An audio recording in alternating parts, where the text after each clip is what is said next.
The United States is closely watching signs of possible major anti-corruption moves in Ukraine involving the forced resignation of a billionaire governor and the arrest of two top state emergency officials. Ukrainian President Petro Poroshenko called for the resignation Tuesday of Ihor Kolomoisky, a powerful businessman who had been serving as governor in the key industrial region of Dnipropetrovsk. The controversy erupted last week after Kolomoisky, having clashed with the government over the future of a state energy company in which he is a stakeholder, sent a private security army to its headquarters in an apparent show of force to protect his interests. Officials are watching what Kolomoisky will do now that he has stepped down and what impact the scandal will have on efforts to reform Ukraine's government and stabilize the eastern region battered by months of fighting between government forces and pro-Russian separatists.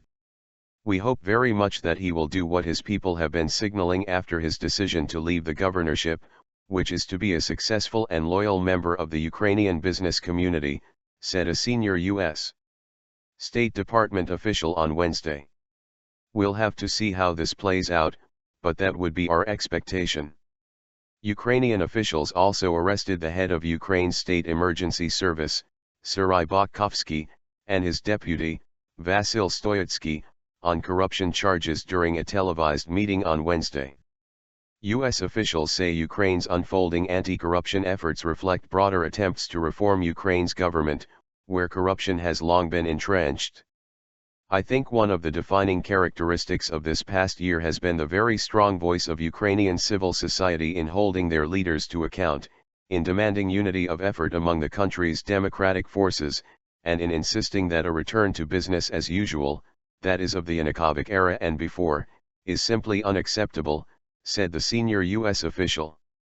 And that was certainly the case in this crisis around Governor Kolomoisky and the role that he was going to play. The official was referring to Ukraine's former president, Viktor Yanukovych, who was ousted in February of last year following months of protests against his government. He fled to Russia and is wanted by Kyiv and Interpol on corruption charges, amongst others. Meanwhile, Ukraine continues to face a fragile ceasefire between army forces and pro-Russian rebels in the east.